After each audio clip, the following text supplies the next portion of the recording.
Blog Talk Radio. Welcome to Sherri's Playhouse. Today we present Unfortunate Demonic Incident number 271.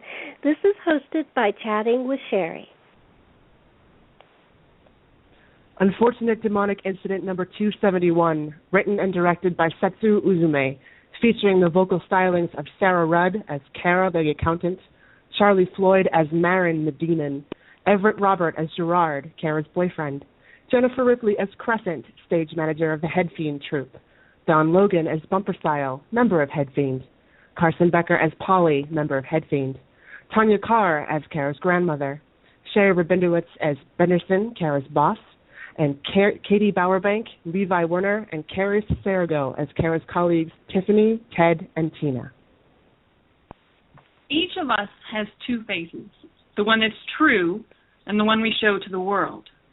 This is the story of Kara, a woman who has convinced herself and the world that she is an accountant and nothing more. But poor Kara, she knows better. And so does the demon, Marin, who has been lurking in her mind since birth. Tina, Tiffany, and Ted gaze out through the fifth-floor window of their office building and watch as their coworker, Kara, gets off the bus and crosses the parking lot, alone, toward the entrance. Is she still wearing it? Those tailored suits make her look like my ex. I swear to God, those are giant bugs on her neck. That's the scarf. Under the scarf, see it? The steel wire is poking through. All it's covering are those chunky rocks. What did she call them? She said it was some kind of meteor with gems inside, parasite or something. Alexander McQueen gone wrong. Caveman glam does not work with a suit. Nothing would work with that suit. Gray on gray? If I could pull that off, I'd do it. Kara ascends the stairwell to the fifth floor, alone. Brr, it's freezing in here. At least we know the air conditioning works in this building. How long do you think you'll hold out in this place? Really? Already? Your fifth job in a year. They are on to you, you know. As if that shackle around your neck weren't enough warning about me. You know you're not real, right? I'm as real as you are. Let me take control. I've been thinking about staples. Such possibility. I have a performance review today, and I'm not going to let you mess this up for me. No stapling things to the ceiling, no breaking glass dishes and scattering the pieces all over the office, and no raspberry vinaigrette. No, I'm not letting you use my hands ever again, Marin. I can sense your fear, Kara. Why don't you take the elevator? Afraid I'd short-circuit the box and leave you stuck there to dangle over an indeterminate number of floors? Such sparkle. How apt. The tenuous spark of life. Stairs keep the weight off. If I can tell you're afraid, they can also. You can't hide me. Not for long, and not forever. You remember Grandma's cure for fear, Marin? Boredom. Now, unless you're going to give me answers on an aptitude exam, shut up. Okay. Through the door, like a normal day, at a normal job, as a normal person. Hi, Kara. Hey. Good morning. Nice scarf. Thank you.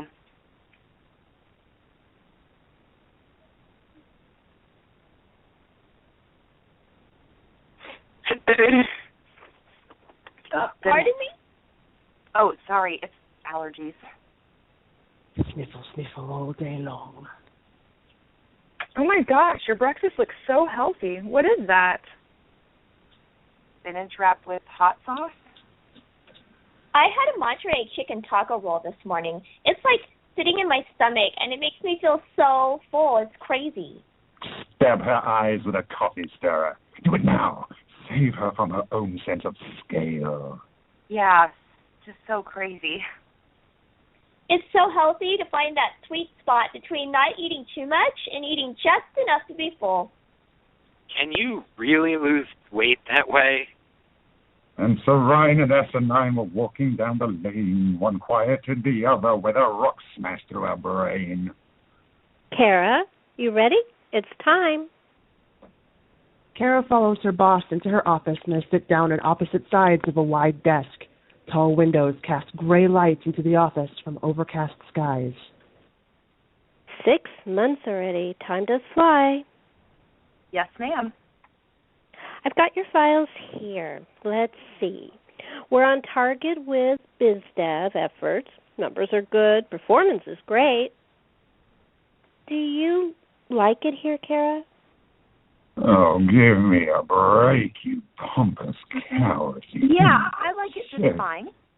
Do you get along with everyone? Do you have any challenges you'd like to discuss? Who is this gutless turd? Well, no, everything's fine. It's a little warm for a scarf, don't you think? How do you think she tolerates herself? What do you think she sees when she wakes up in the morning and looks in the mirror wearing the kind of pajamas that will need to be ironed? It's the air conditioning. We've spoken before about the code of conduct, including appropriate business attire. Gothic jewelry is not permitted and reflects poorly on the firm. I see here that you have been spoken to about it on 2 occasions, once 2 months ago and again last week. But it's not Gothic. What is it then? Stone and steel wires? Looks like a bird's nest. It's religious? I'm forced to conclude that it isn't since it took you so long to say so. I need to put you on leave. Take a few days off and reconsider. You've got a nice position here with nice people and a nice office. This economy can be very challenging. Didn't she just say how fantastic you are? Grab the file, rip it up, cover her office in confetti, and push her out of the window in a burst of glittering shards. Think about it. It's the necklace or the office. Be reasonable. Yes, ma'am. You can take the rest of the day off. Arrogant swine, take her eyes, curl your fingers through her hair, and slam her face in the desk until she's all bent inwards. Shut up. I beg your pardon. Of course, I'll take today. Thank you. We'll call you tomorrow to discuss it. You're free to go. After a long walk, Kara arrives back home. Why do you have to spoil it for me? Just do what they ask. Take the necklace off. Oh, you'd like that, wouldn't you? It's a garish, chunky thing, and quite frankly, the obsidian teardrops and hematite accents are so kitsch. I'm surprised you're not breaking out in hives just having it on your skin. You're not getting my body. I can't silence you in my head, but if this kitschy, junky bird's nest keeps you locked in my head and not out of the world, then so be it. You want peace and quiet. I want out. If not using your body, then pass me on to somebody else. How about Tina? She's a supple young thing. I can appreciate flexibility. I liked you so much more when you would pass me exam answers in grade school. Leave the villainous mustache twiddling for people who have their own faces. Look in the mirror lately? Waxing is part of the dress code, too. The fascists. Well, you mother... I'm home! Oh, fantastic to see you, babe. You okay? Your face is all flushed. I walked home. Well, come with me. I can always use an extra set of talented hands in the kitchen. Sure thing. What am I doing? Well, I picked up some shallots, some Brussels sprouts, some broccolini and garlic and catfish fillets. I'll take the fillets and you start chopping. Pass the sprouts. Here you go. I had the craziest day. We're trying to book a band for the show on Friday, but they canceled at the last second. Maxine brought in some friends of hers. This group is called Head Fiend, and they're taking over the whole cafe. They're calling it interactive multimedia performance art or something. We have to run LED ropes through the mannequin parts and drop flies from the ceiling to form a kind of spiraling curtain tornado. Plus a projector for the AV show on top of that, no one seems to care if it's up to code. Way more involved than the DJs and local bands we're used to getting. Well, it sounds neat. Do you want the outer leaves on these sprouts? Toss them in the bin and cut the rest crosswise. You bet. It's going to be an amazing show. I just wish I didn't have to look at its guts, you know? More fun to see than to run. You could be a hawker rather than crew. Hurry, step right up and see the glowing inside-out mannequin vein. Only $2 for a box of Cracker Jacks to go with your coffee and chaos. Oh, you're a natural. So what's the show called? Coffee and Chaos. How's Jejune? That's some fancy vocabulary for an accountant. Here, toss the onions, and throw the garlic cloves in the microwave. I hate getting those little skins on my fingers. Shouts for the lady. So how was your day? Everything all accounted for? Sort of. Oh, it couldn't have been that bad. Getting home early, getting a walk-in. Yeah, I got sent home. What? Why? Take the necklace off. Gerard will understand. He's fun. Code of conduct. What? Did you break someone's nose or something? If only. Only. It's so stupid. Everything is fine. I'm doing my job, but they want me to take the necklace off. But you never take the necklace off. I know. No one should care. Well, I don't see why it'd be a problem. It's cool. It shouldn't even matter, you know? I mean, of all the things that it could affect productivity, like comfortable chairs or meal choices or listening to music or whether we color our hair a certain way, I mean, none of it matters. You ever see a woman with braids or a full-on afro at work? Why? Well, who set the standard for how we should look rather than the efficacy of our output? I mean... Take it easy. You're going right through the cutting board there. Don't they realize what would happen? You shower with those rocks on. I think you'd be justified in saying it was religious.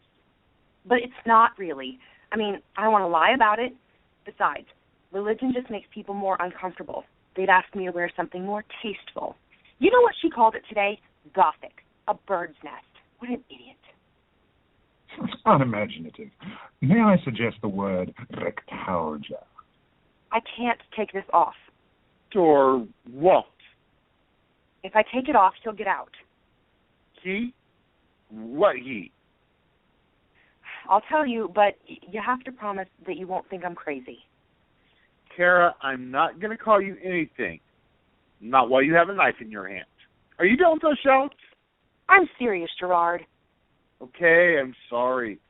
I promise I won't think you're crazy. So what's on your mind? The reason I can't take this necklace off is because there's a demon in my head, and the necklace is the only thing preventing him from taking over my body. That definitely sounds religious. Gerard! Kidding. Sorry, just gallows humor, I guess. So, what's it like? What kind of question is that? Well, whatever you're going through, I'd like to be there for you. I'm here. I just want to understand what it is you're experiencing. Believe me? You talk, I'll chop the garlic. I'm all ears. Well, it feels like pressure. There's pressure in my temples and in my nose, like a sinus headache, and sometimes it becomes difficult to see. My grandmother made me the necklace to keep him in check. Would that be Grandma Lillian or Grandma Shirley? Grandma Shirley. You said her house looked like a fortune teller's tent, remember? Right, yeah. I liked her. She's really nice. I didn't actually think she did magic. Crystals and stuff like that, yeah. I mean, I don't give a lot of credence to sacred geometry in general, but the necklace definitely helps. So when did she give it to you? I've had it forever. And you've never taken it off? Really? Well, he's only gotten worse over the years. In high school and college, he was mostly quiet, but since I started working, he's been more and more unbearable. I'm surprised you haven't tried it before, just to see what would happen. No, not a chance. And how do you know it'll be so bad? He talks to me all the time. He never shuts up, except for right now, for reasons that are inexplicable to me. And it's a constant stream of B-movie slasher dialogue and manic urges to break objects and people and then smear them all over the walls. Constant running soundtrack of groundless impulses. Is he unhappy? Unhappy? Well, how does he sound? Like Poison? Your inner demon sounds like a hair metal band? No, not the band. Just like Poison the substance. Like something sticky and cloying and pervasive. And when he talks to me, I literally can't hear anything else. It's hell.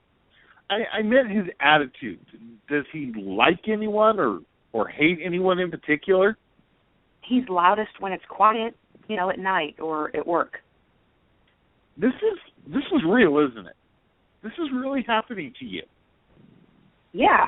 I mean, I thought it happened to everyone, inner monologue and such, but he sees things I don't notice.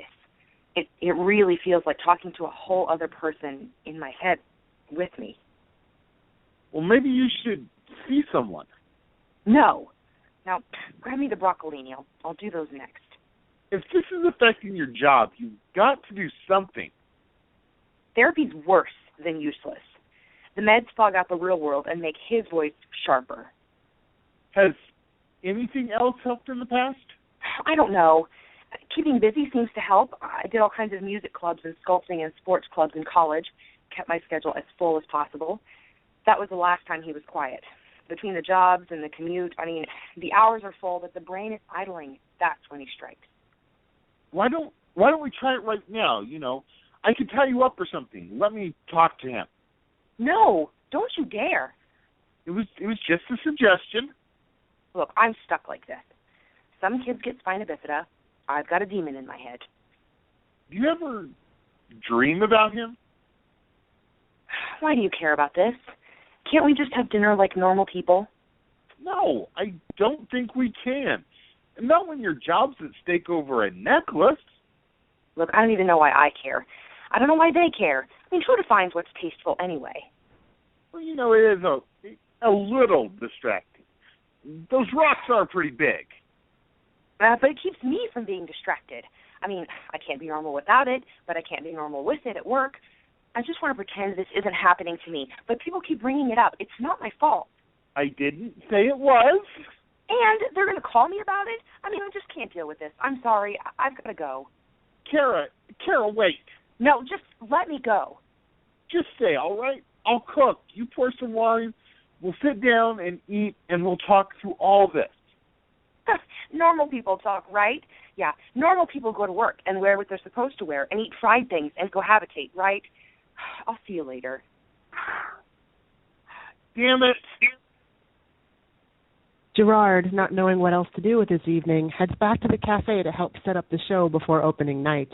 The performance artists are wrapped in approximations of their costumes for tomorrow, but the tiny cafe is decked from stage to street in chartreuse, blue, yellow, and scarlet drapes. On the last Sabbath day of 1879, which will be remembered for a very long time.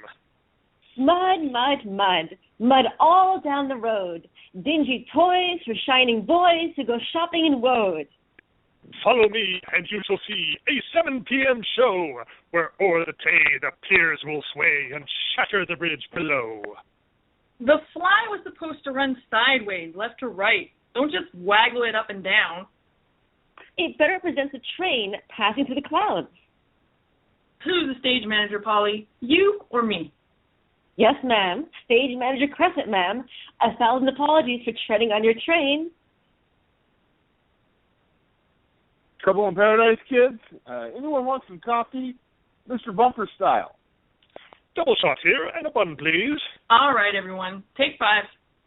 I hope those loose wires won't be part of the show, Crescent. We'll have them rigged by the end of the night. Sooner, if you'd like to learn how we do it. Real fruit and cornucopia. How pretty. Why are the chocolate chip cookies so, lumpy? Sprouted wheat germ. These are really good. How do I look in tails? Well, as a straight man, I'm tempted. Lavender satin stripes really work for you. Where is your young lady? Fight. Ouch. Sorry. A drink? Americano. Wine for after the show. Right on it. Do you want to talk about it? You said your girlfriend's name was Kara. Good memory. Yeah, Kara. I don't know. It seems Kara's really smart and creative. We have old paintings and sculptures and poems she did in college. But she hasn't done any of that in a long time. I can tell she hates where she's working right now. She could just quit. I know that. She doesn't want to. It's become like a personal challenge to fight her inner demon. Oh. What? Has Kara mentioned anything like intense urges she's trying to suppress? Unexpected destructive behavior? Inexplicable desires for strange yet brightly colored food. She hasn't killed anyone, has she? No! That's absurd! Mine is absurd. Do you know the origin of the word absurd? No. What is it? Absurdity is silly. But also logical. Absurdity is a constant battle between the human need to find what makes something meaningful and said human's inability to do so. In short, the absurd is not which is logically impossible, but humanly impossible. So it's a fruitless quest. Either life has meaning or it doesn't. Either we can handle that fact, or we can't. It's looking into the abyss. It's knowing deep down in your soul that there is no purpose or meaning to it all, and having to go on after that. Or not.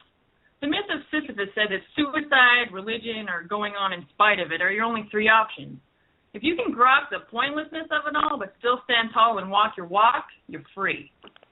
I thought Sisyphus was the guy who had to push a rock up a hill for eternity. Kierkegaard wrote a thing referencing that myth. Not Camus? One of them. But the more immediate problem is that Kara clearly has a demon in her head. I didn't say, I never... Oh, come on, guys. That's absurd. Isn't it just? We have to help her. We must act immediately with vim and vigor, but also grace and aplomb. I have a plum. Put the fruit bowl down. We have to finish the show. Pop-up show. We'll go to Kara's. That's a horrifically bad idea. Don't you want Kara to be happy? It's not up to us to make Kara happy. She's got to make her own decisions. I'm not going to ask why she hates her job. Everyone at the bar hates their job. What reason did she give you for staying, and do you believe her? You know her Tala-type necklace? Yeah? Well, she says that you're going to think I'm an idiot.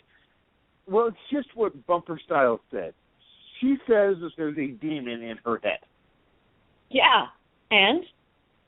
A personal challenge, you said. Or was it she who said she's trying to be normal? What's wrong with that? She's unhappy. That's the critical thing. The damning thing. Trying to make it work when you're unhappy isn't normal. It's common. Epidemic. But not normal. And that's why there's a demon. That's why we believe you. That, and we've seen it before. But you probably haven't. Do you believe her? Hearing voices is psychosis. That's decidedly the opposite of normal. Jesus Christ. Polly. Yes, ma'am. If someone were twisting your arm, what would you do? I'd ask them to stop. What if they didn't care and kept doing it? I'd try to get away. What if there were a sign on the wall saying all Pollys must have their arms twisted? I'd avoid that place altogether. Bumper Style. Yes, Crescent? If someone were twisting your arm, what would you do? Well, that all depends on how hard. Sometimes they can feel rather... Hard enough that you didn't like it. Well, then I'd use the safe word. What if there were no safe word? I wouldn't put myself into such an irresponsible situation. In this scenario, my friend, you have no choice. You've somehow found yourself in a room with a sign on the wall that says all gents, surnamed Bumper Style, must have their arms twisted per management, and up comes some large fellow to twist your arm so that it hurts. What would you do? I'd punch that large fellow with my other fist until he was unable to continue. I'm going to seek out management and demand an explanation for the ridiculous policy.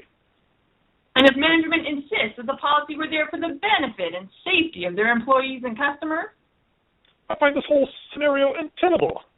One always has a choice of where they go and to whom they submit their personal power. I defer to you as my stage manager because I trust your judgment. Thank you. And you pay well. Don't spread that around. You're not the boss of me. No. Only on stage. There's always a choice. I think that's what they're getting at, Gerard. Whatever Kara's going through, the voices in her head are responding to her sense of powerlessness. How can you don't even know her. She's not powerless at all. She steps up to her problems and handles them. Doesn't sound like it. How does the fight between the two of you wrap up? She left. Bingo. The Palisade necklace is how she's handling the problem. She says that's the only thing protecting her from this demon. That's not what Palisade does. I know. It's just a meteor. I mean, it doesn't protect. Palisade is a grounding stone. Even if she thinks it's protecting her from the demon, what it's really doing is anchoring her to this realm. She's not free to fly to other places, not even in her mind. Look, no offense, but I don't really believe in that sort of thing. You're the one who said your girlfriend has a demon in her head. I said she's hearing a voice. I distinctly heard the word demon. How long has it been like this? Forever, I guess. She said it was like a birth defect. Slam your coffee. We have a rescue mission to execute. Just as the sun is sinking in the sky, Kara goes for a walk around her neighborhood. The pinkish light makes the tree-lined streets glitter while she takes out her phone and makes a call. Come on, pick up. Hello? Hello, this is Sheila. Grandma, it's me, Kara. Oh, hello, darling. Sorry I didn't answer immediately. I make it a policy never to pick up the phone during dinner. It's okay, Grandma. That's what voicemail is for. So I got your message earlier. Sounds like you're having some trouble with Marin. Yeah, and I don't know what to do. I have to say I'm a little worried. Every time you call to tell me you have a new gig somewhere, what makes this place different? It's not the place. I'm just fed up with having to run from place to place because of my condition. You didn't tell them about Marin, did you? No, of course not. Then what are they objecting to? The necklace you made. I don't mean to sound ungrateful, but it's really... Really what? You know, obvious. That style was very de la mode when you were born, baby cake. I think you grew into it rather nicely. Unfortunately, fashion trumps function in this case. Is there any way to put the same magic into something understated? What? You want pearls? Oh, God, no. I didn't think so. Marin is particularly strong, and your mother could hear him as soon as she started to show. You need something beefy to keep you safe. Something doesn't have to be big to be powerful. You taught me that. Well, if it were a matter of blessing a new jewel and putting it on you, that's not a problem. But there would be a split second in between the old cage and the new one that would provide the perfect chink in the armor for him to get out. Well, what about a ring? Put on the ring, take off the necklace. Simple. I'm sorry, sweetie. I can't do that. A ring isn't large enough. The magic is connected to your life force. What makes you, you? Where it goes on your body makes a difference. You can live without a finger. You can't live without your neck. I feel like a prisoner, you know? Like a dog with a spiked collar. Those collars have spikes so other dogs don't bite them. You know what I mean. I think the goth kids wear them because they're afraid of hugs also. I can't wear a spiked collar, Grandma. That'd just be bad at work. Maybe you should do accounts for a bar or something. Go freelance. No one cares what you look like then. I care. I want to be able to make my own decisions, even if they're boring ones. How are things with that boyfriend of yours, Jeremy? Gerard. You met him, Grandma. Oh, that's the one. Remind me how you two got together. He co-owns a coffee shop near my job. Well, my last job. Wait, my last job. 2 jobs ago. And he's a cupcake. A cupcake? You know. Does he have a nice butt? Yeah, I'd say so. So you met him at the cafe and hung out there until you had a chance to talk. Is that right? Yeah. Is this the one that wants to be a baker too? No, that was 2 boyfriends ago too. This one wants to be a chef. And what does he think of your necklace? Does he believe you? I think so. But then he said I should just take it off and see what it's like to let Marin out. And what do you think of that? You always told me it would be a very bad idea. Well, now I'm asking you what you think. I think he'd make a mess of things. Well, he's a demon. That's what demons do. But a quote-unquote mess is relative. Your grandfather messed up my life, but I don't regret it. Was he a demon too? I see what you did there. No, he wasn't. But he was trouble, and I had to make a few changes if I wanted to make him part of my world.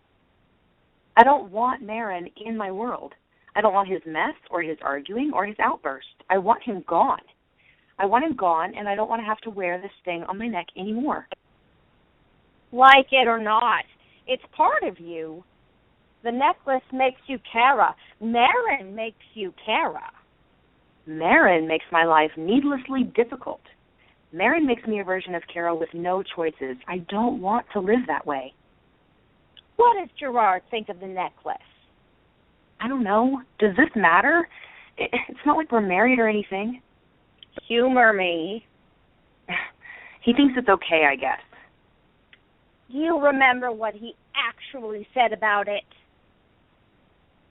He said it's cool. Cool isn't a bad thing to be.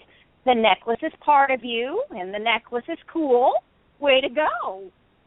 What if I don't want to be cool? What if I just want to be normal? Normal's overrated, kiddo. I've been around a long time. You can trust me. I know about these things. Sure thing, Grandma. I'll sell my house and join the circus right away. Demons and necklaces might not be normal there either. It's a rare person who finds the truth in their normalcy. Mostly it's a multitude of voices in your head that you've heard once and forgot again. Voices telling you how to be, how to act, what to think. I reached the age of reason in the 60s, sweetie. Altruism and mysticism alongside the killing fields and J. Edgar Hoover. Everyone from gurus to government is a product of all those voices. More to the point, has Marin ever said anything you disagree with? All the time. He wants to do horrible things to people, to hurt them and rip things up and make messes. Has he ever wanted to hurt someone you like? Well, now that you mention it, no. I've noticed. You've never mentioned that he's talking to you while you and I are having a conversation either. I feel safe with you, Grandma. I'm not frustrated. Aw, you're a dear. It's interesting to hear you conflate hurting people with making messes as far as crimes go. Mess stresses me out. Why? Because I like things orderly. Why? Because they're presentable. But presentable to who, dear? Whose image are you trying to mimic? Classical harps are usually tuned to a C major, whereas in classical koto is a minor pentatonic scale. They're still stringed instruments that you pluck. Who decided that one is more presentable than the other? Which art form is superior? Even as a so-called collared dog, you have options. You can do what you like and wear what you like, still be perceived as you like. There is no company in the contiguous U.S. that defines this rock cluster as business professional. The fashion industry would. I hear internet startups don't care what you look like, so long as you ride a unicycle to work. And watch your mouth. I put a lot of time and eye of newt into making that for you. I'm sorry, Grandma. I'm sorry too, sweetie. I'm afraid we're both stuck in the crystal power business. Knitting is too fiddly of an art for me. I can't abide needles. It makes seeing the doctor a hell of an event, let me tell you. Don't get old. If you get nothing out of this conversation, let it be that. Don't get old. What about you? Did you have a choice not to get old? I did. And I chose to have fun instead. I maintained a strict diet and exercise regime since 1960, involving cocktail hour every 5:15 on the nose, no matter what the weather was like. Safety third, as they say. And I mean it about choices. You can keep your regime or not. You can choose to stay with Gerard or not. Even with true love, kiddo, there's no such thing as the one. Discounting common languages, there's, 10 people that would be perfectly suited to you. And I do mean perfectly. Give it a shot. See what happens. Did Mom have a demon too? That's something you should ask her, don't you think? If I want to know which designer makes the best gray suit, I'll ask her. If I want to know about the occult, you. No, she never had a demon. She thought they were bad dreams. Once you were out into the world, she stopped complaining. But you screamed all the time. No tears, just screaming, like you were the angriest thing in the world. I put the necklace around your belly, and you calmed down. That's how we knew. Marin's all yours. Some kids get spina bifida. I got a demon in my head. Some kids are also beautiful, clever, and brilliant at math and codified systems, kiddo. Don't forget that part. Right. Apply to a tech startup. Trust your grandma. I thought crystals and jazz bars were more your thing. I can read Forbes before I go out dancing. Everyone needs a hobby. I really need your help, Grandma. Please, if there's any other option. Well, there is one thing. But I want to say before I tell you that I am completely against it. What? You can quiet Marin forever, but it'll slice off a part of yourself that he's attached to. Sounds great. How do I do it? Listen to me very carefully, Kara. I want you to really think about what Marin tells you, even at his most insane. What does he really want? Whatever that is, it's connected to what you really want, the part of yourself you'll be removing. What I really want? Demons aren't evil. They're just a part of you that's overstepped its bounds. They can attach not only to a feeling like anger or depression, but they can attach to your sense of justice or an obsessive need to paint. I want you to sit down with Marin and figure out what that part of you he grew from. That's the part you'll lose forever. That's not something to act on lightly. And what if he won't tell me? You'll figure it out. You're a smart cookie and your intuition is strong. If you like logic, use logic. If you trust your gut, use your gut. But really look, please. I will. How do you usually feel when he really gets going? How did you feel the last time you let him out?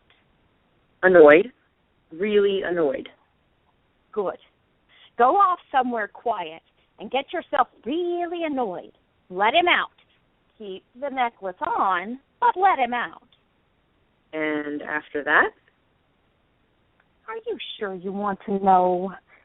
It's important not to make the decision rashly. Choices, Grandma. Just give me the whole story and let me make my own decision. All right. Listen carefully. Once you figure out what Marin is, you have to go to the place that best represents everything he isn't. If Marin is your anger, go to a spa or somewhere relaxing. If Marin is your fear, go someplace where you feel safe and free. Do I need to bring anything? Yes, and it's important that the place is relatively private, or at least somewhere you won't be interrupted. Get something hot to drink, as hot as you can stand without burning yourself. Center and focus on him, then wrap him up in your mind. Wrap him in something impenetrable like silk or steel or ice or whatever feels the most solid in that moment. Wrap him up and shrink him down.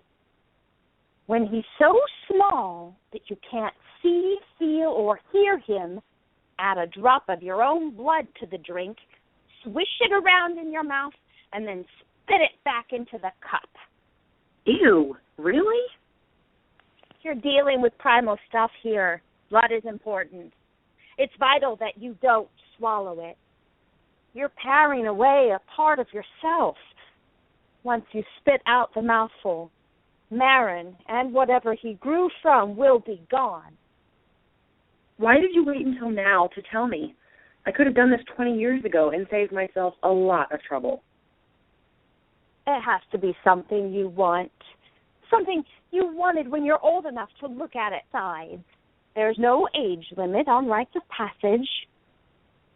And once I've done the ritual and spit the tea back, can I take off the necklace? You'll feel it when the right time comes. All right. Be sure you think about it long and hard. Sometimes the discomforts we endure are meant to teach us something. They're part of our past. Like I keep saying, Marin's presence might be the herald of something good for you, like sore muscles after exercising. Be sure you want him gone before you do this. Once you start the ritual, you cannot doubt yourself. Let me go talk to him. I want to get this over with. Whatever you decide to do, sweetie, I'm behind you. Give me a call if you need anything. Love you, Grandma. Okay, sweetie. Love you too. More later. Bye-bye.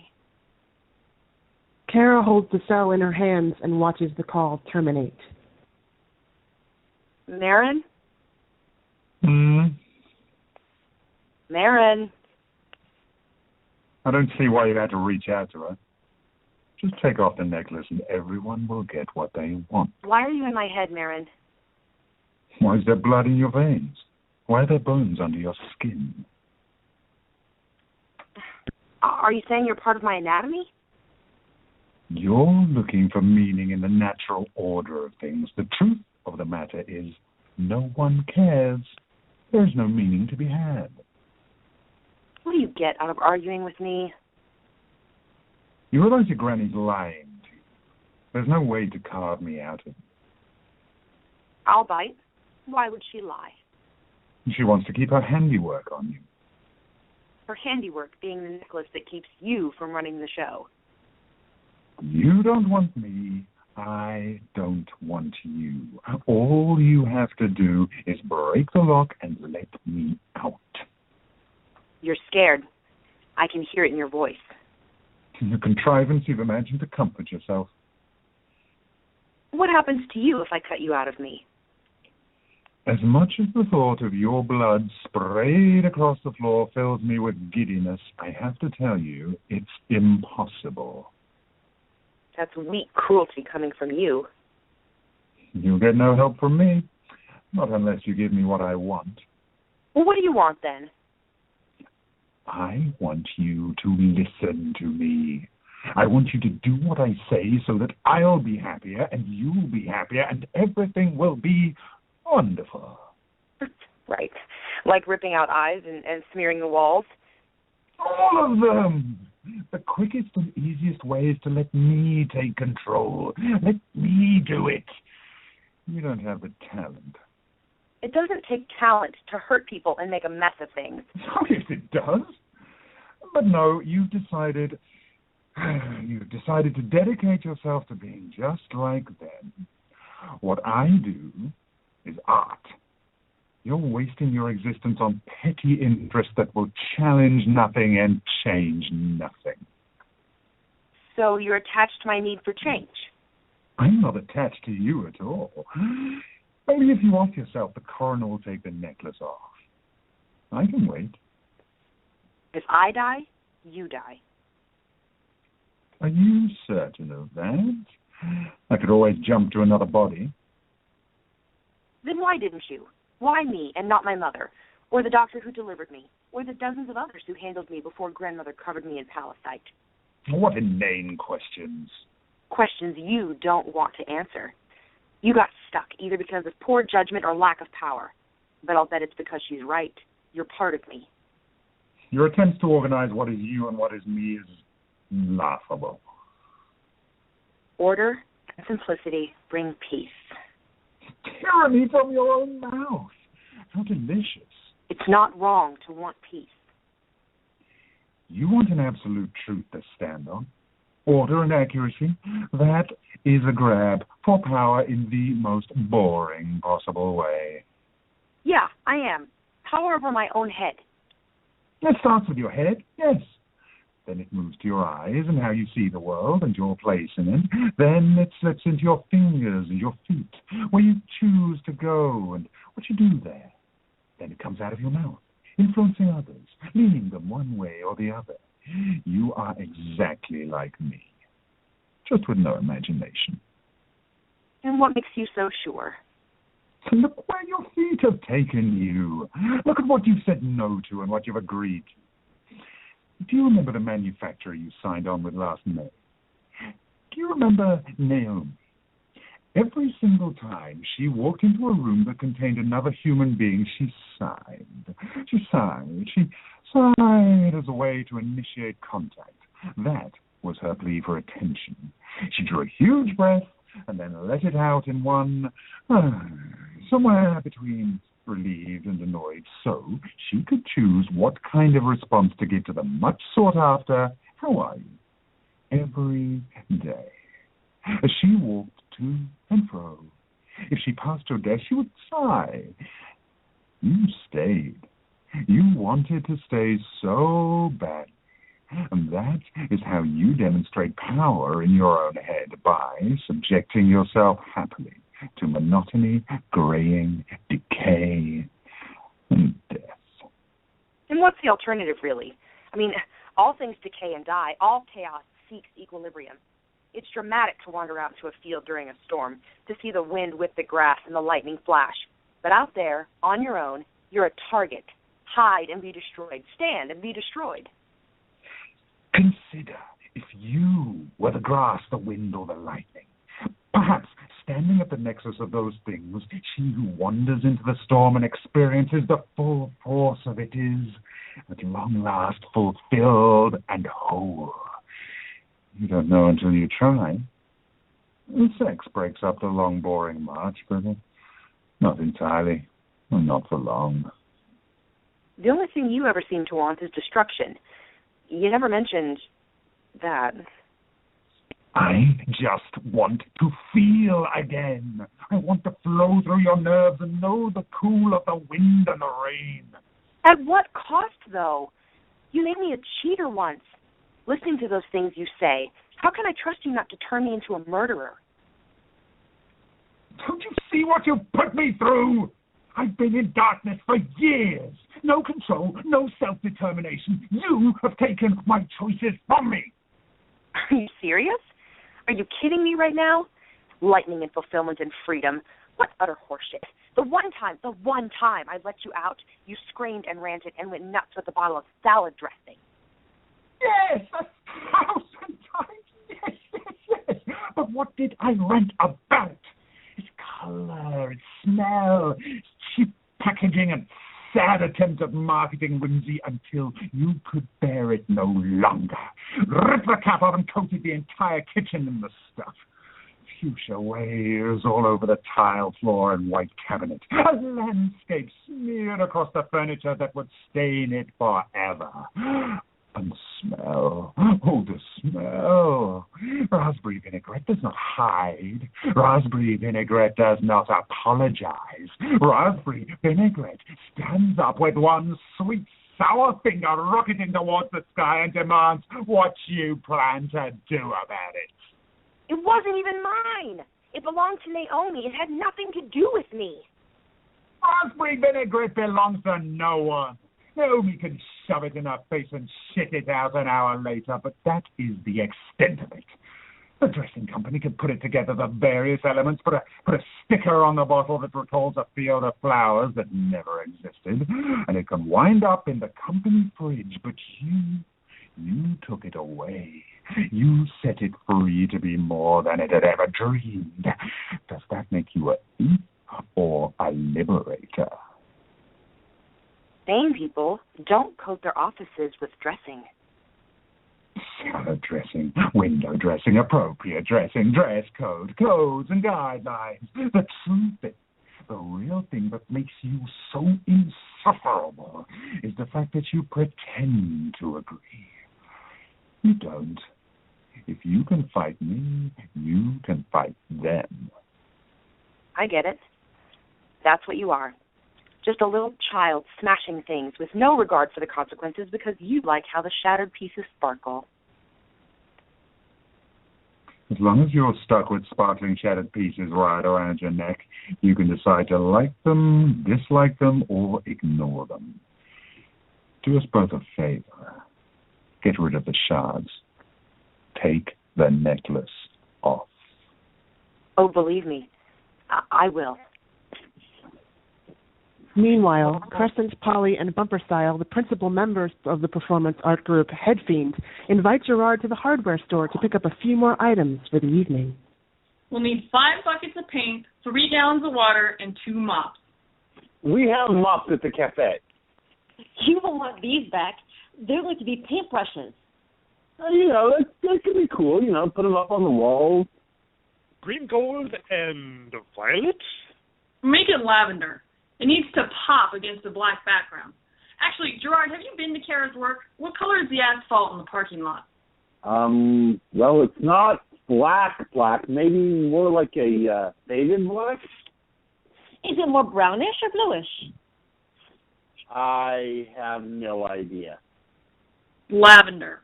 Can we mix it with glow-in-the-dark paint? I didn't see any on the shelves. I saw glow sticks over with the first aid kits. Grab everything over 10 inches. We need the glow juice inside it, not the plastic it comes in. On it. Stencils? We can freehand it. Stencils are faster. Trust and faith, fearless leader.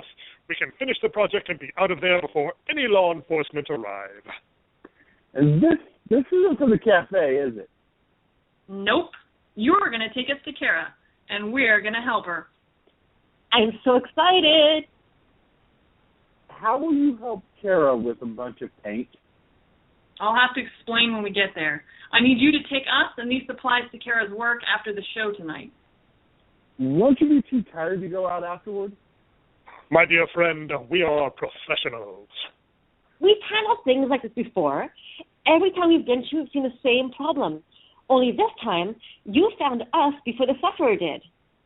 Hang on. She's not a sufferer here. Whatever you plan to do, I strongly suggest you talk to her and see if she's even interested. Sorry, we're booked. Best we can do is put all the elements in place and hope she walks right in. Drawn in by natural curiosity. Ooh, it'll be hard to miss. Look, I don't mind if you're going to run off and do a pop-up performance or vandalism or whatever you need to do. But I don't want to upset Kara, and I don't want to get arrested. I like that getting arrested was your second consideration. That's so sweet. Safety third. The show's more or less set up. We'll go back to the cafe and get everything ready for tonight, and then we're going to Kara's work. Yeah, I appreciate your help. Really, I do. But I think I might have given the wrong impression. This is our job, man. Your girlfriend has a demon in her head. We can help. We really are professionals. Wait. I got the glow sticks. There are some really nice fat ones. Lots of juice. You make it sound like you're traveling exorcist, but with more paint and less spinning heads. We can make spinning heads. I saw variable speed drills in aisle 3. We could extract the motor, no problem. My dear friend, please allow me to allay your fears. Our purpose is simple but direct.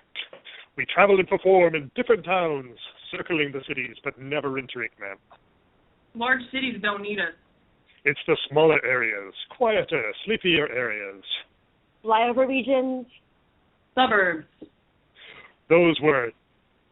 Who need our helping hands don't even realize they're grasping. People with demons in their heads. Or old wounds that have never closed. Who seek answers but never learn how to word the question.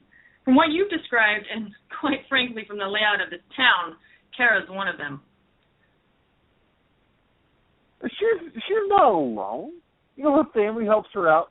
Her grandmother made that necklace for her. Good. Then she won't be too shocked when we show up. Although I doubt she'd be so terribly shocked to see her. Her problem is written across your makeshift marquee. Oh, that scene. I get it. The most common complaint and the easiest to address. The core of our show is known as the worst poem in the English language. But what makes it bad? That's up to the audience to decide. The Tea Bridge disaster was the worst structural disaster in British history. So it took place in Scotland. The poet was regarded as the worst poet in English history. But are they really that bad, or just out of place? Or is it a matter of perspective? And as much as head beams are easy to spot and diagnose, the choice lies with the owner of the head. We got what we came for. Let's head back. That night, the performance went on.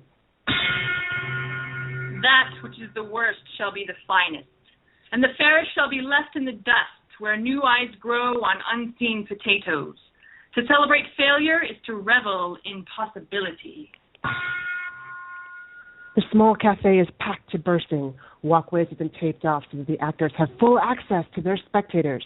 The light dims, and scintillating waves of color fill the space. Crescent, bumper style, and poly leap and twirl, bringing the poem to life. Beautiful railway bridge of the Silvery Tay.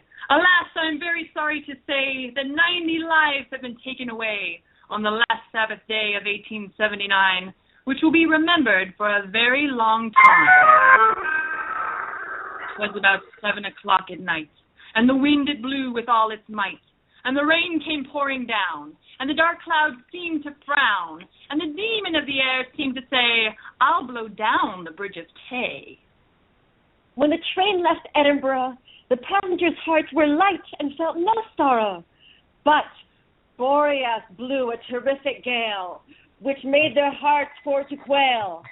And many of the passengers with fear did say, I hope God will send us safe across the bridge of Tay.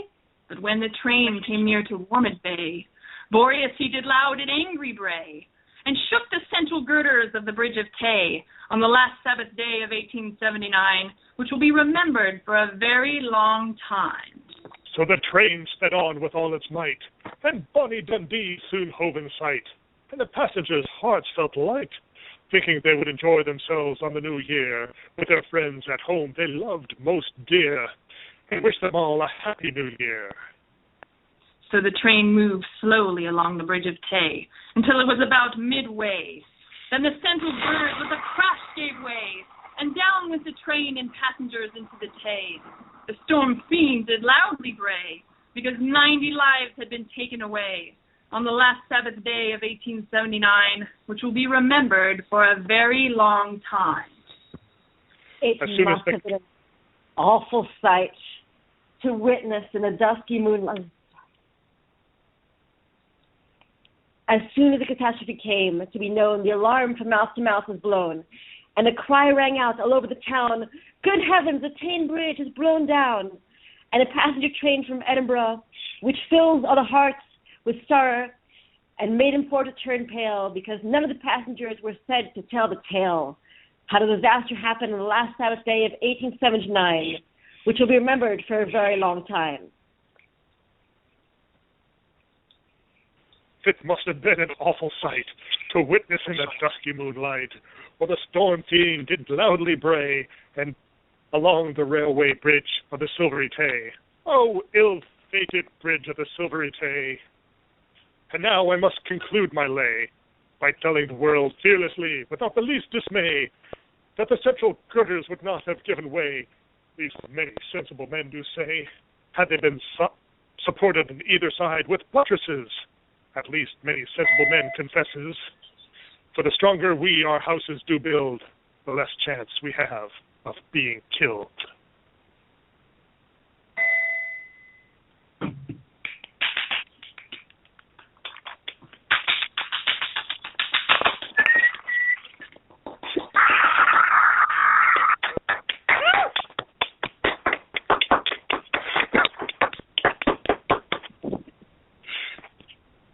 It is late at night. Kara drives to her work building and walks across the empty lot, enters the security key, and climbs the familiar stairwell. As she passes each floor, her hand touches the palisade necklace her grandmother made, and she feels more and more anxious for the moment she can finally remove it. This is the place, Marin. This is the place that rejects you. This place is no different than any other place. You always rejected me. Well, you've never been worth keeping. And you? Are you worth keeping? How about you go and I stay? Okay, got a cup. Got some tea. Got some scissors. Scissors. Where are the scissors? No, that'll be too big a wound. Safety pin. Safety pin. Darn it! Somebody must have taken them from my desk. I have asked you for blood 1,000 times. I've asked you for newness and change hundreds more, and now you're poking holes in yourself. To get rid of you? Yes. You've never been able to make a compelling argument. What do you want, Kara? Really want? And don't say to get rid of me. I'm not the problem. You are the problem. You are my only problem. I've always been absolutely and 100% true to myself. Can you say the same? Shut up. I show you what you wouldn't notice on your own. I'm not listening. I help you see what everyone around tries to hide. Come on, Water. Heat up faster. I have only ever wanted you to do things differently, to try something else. How long do you think this life lasts? How would you recognize supreme joy unless you've known suffering and anguish? You've only let these things graze your awareness. There is more, Kara. There is so much more. You are hateful, cruel, selfish, self-absorbed. I do what I have to do in order to survive. Don't you do the same? Okay. Cup, tea bag, desk. Thumbtack. Ow. And there. Drop of blood in the tea. Okay, here we go. Stop. This ends tonight. I'm done with you. Okay. I'm wrapping you in silk, Marin. I'm wrapping you in an endless cocoon. I'm wrapping and binding you, Marin. You don't know what you're doing. Stop.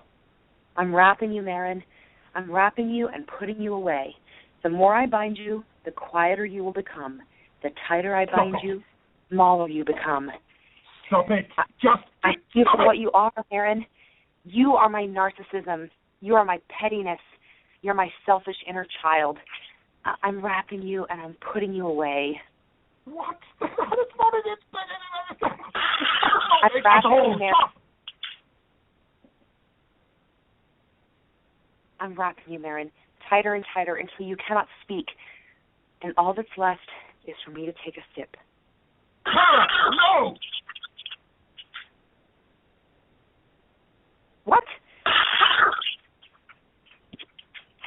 rocket through the 5th floor window. Just... Kara! Gerard? What are you doing down there? Kara, will you please... Join us in the parking lot. Who are you? These are the artists from the cafe I told you about, Kara. I told them you've been having a rough time at work, so they came by to do a show just for you. I'm in the middle of something. We know about the palisade, Carol. And why you wear it. The real reason why. And we believe you. Please come down. Don't listen to them. Don't trust them. I'll deal with you later, Marin. Kara hurries down the stairs and out into the parking lot. This is the biggest mandala I've ever seen. It's still wet. Oh, sorry. I didn't mean to smudge it. Not to worry. It's meant to be smudged. If you don't mind getting a bit of paint on your shoes. And broken glow sticks. It's beautiful. My name is Crescent. I'm sorry we had to meet this way. These are my associates, Polly and Bumper Style. Nice to meet you. Pleasure. Charmed. We asked Gerard not to warn you we were coming. The show has a certain interactive quality. Would you be okay stepping into the center of the circle? You're not wearing Louboutins or anything, right? Just Forever 21 flats. Excellent. If you just stand right in the middle, here, great. Now feel free to move around as much as you like, but stay in the circle. This won't take long, will it? I'm pretty busy. What's so important that you had to be at work at 1 a.m.? Nothing. Just work. 'Twas about 1 o'clock at night, and the wind it blew with all its might. And the paint came pouring down, and the dark clouds seemed to frown. And the demon of Kara's head seemed to say, An interesting game. I'll play. Kara, your voice. Uh-huh. You can hear me. You can hear Excellent. me. Excellent. that is some major arcana mojo. What's your name? Marin. Are you unhappy, Marin? Stop it. Please. I'm scared. Kara, I'd like you to relax. Gerard is here. We are here. Nothing is going to happen to you. It's choking me.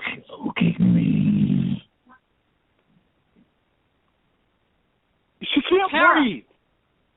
Stay where you are, Gerard, for both your safety. Yes, I am unhappy. Why are you unhappy, Marin? She's binding me. She's putting me away. She wants to carve me out and cut me off. Marin, I want you to know that I hear you. I'd like to speak to Kara now, please. Stop it. It. Whatever you're Whatever doing. you're doing, please. Please. Just stop. Stop. Move. I can't move. I can't breathe. breathe. Kara, do you understand what Marin is? Let me go. Oh, please. He's dangerous. Marin, I want you to know that I hear you. As long as you're inside the circle, you're safe. Now, I'd like to speak to Kara, please. What's happening? Kara, I want you to know you're among friends. More than friends. The way you have Marin, I have a head fiend named Torvid. The only way to be free of them is to accept them. I can't. Don't you understand? He wants to do terrible things. He's evil. If you let me, I'll show you how Marin is connected to you. Some fiends connect to our anger, but others connect to good parts of ourselves, necessary parts. May I show you? It'll feel just like a little rush of air, and then the words will appear above you in the circle. Think of it as a high-budget Ouija board. I already know what Marin is. He's my narcissism. Do you know what he wants? Why he asked you to do these things? Kara, just let them try. Who do you think you are? This is my business, my personal, private business. No amount of Technicolor witches circles and bad poetry is going to help me. You pricked your finger. So what if I did? If I'm able to show you what Marin is, and you decide to go back in there and cut that part of yourself out forever, I won't stop you. But look at that building. That's what you're choosing instead of him. Something is drastically wrong here, but there's still time to get you back on the right course. Something that will be good and healthy for both of you. If you think he's your sense of narcissism, I can't say I believe you. But like you said, those aren't Louboutin shoes. How can you be so sure? Who are you?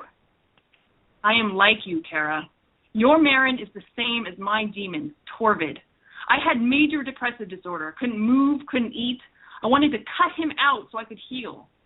But then I found out what he was. What was he?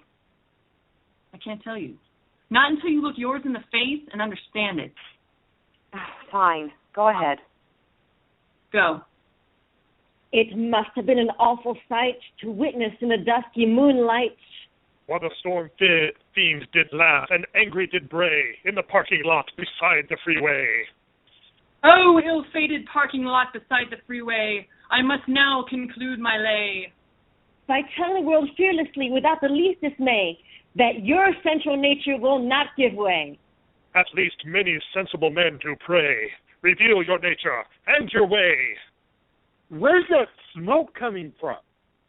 It's too bright! I can't see! Reveal your nature. And your way.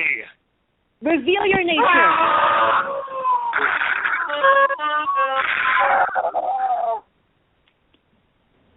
Kara sinks slowly to her knees in the fresh, glowing paint, while faint white letters etch themselves in the pink smoke above her head.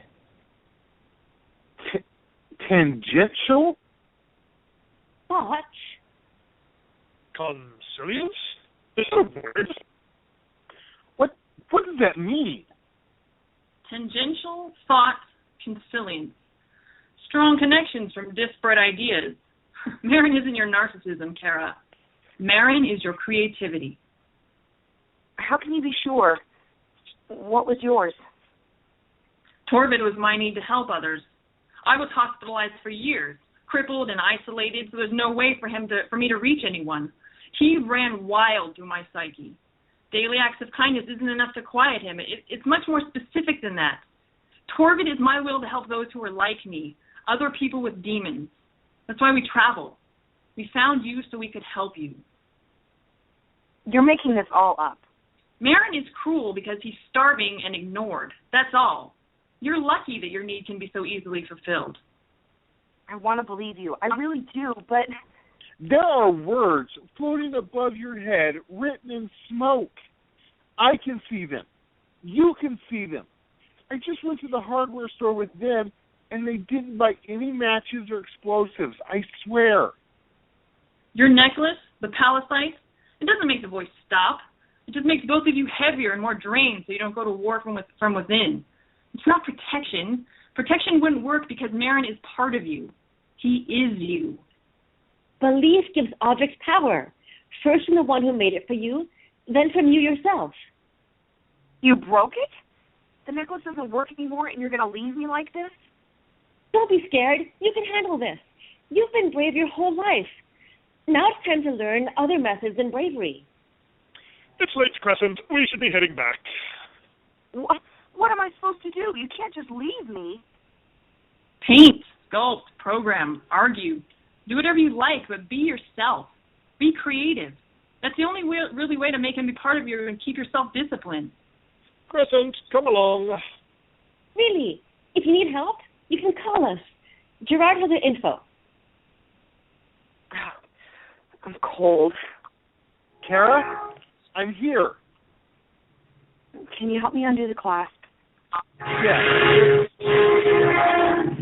There. Kara takes the necklace off and holds it in her hands. I don't feel very different. It still feels like I'm wearing it. What will you do? I'm not sure, but I think that's the idea. Take her home. She'll need to rest. Crescent? What were your words? Ambient, balsam, mirror. Took me a while to figure out the word balsam.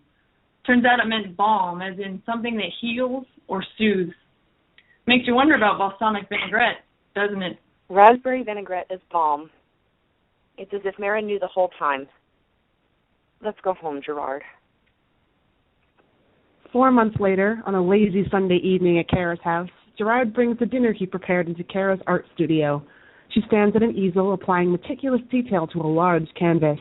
The palisite necklace rests on a table a few feet from her. Here we are, orchetta with rapini and goat cheese. Oh, and I've got a chocolate cheesecake cooling in the fridge. Oh, my goodness. Stay in my house forever. That smells amazing. You want something to drink? I've got half a bottle of Pinot Gris left. Let's finish that. Sure thing. Oh, wow.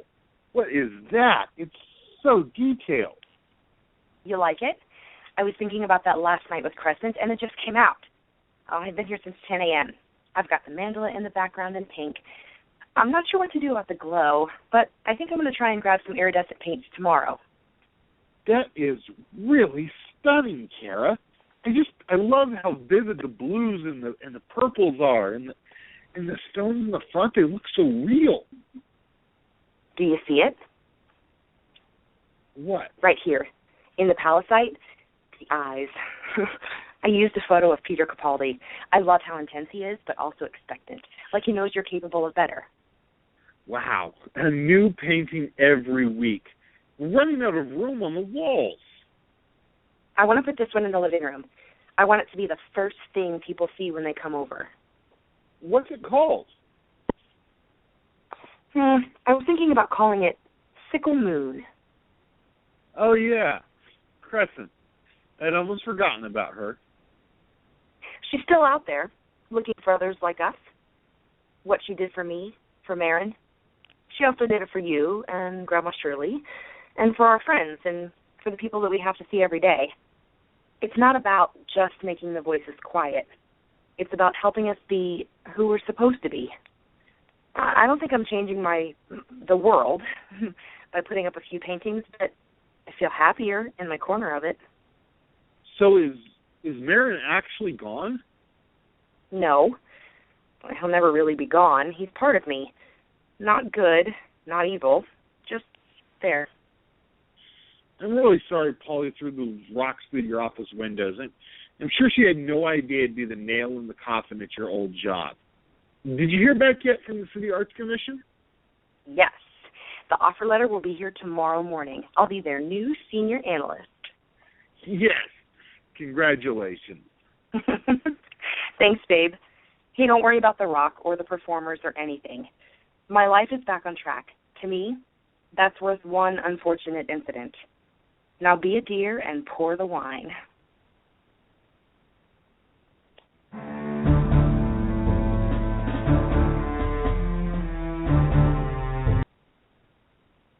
Thank you for listening to Sherri's Playhouse.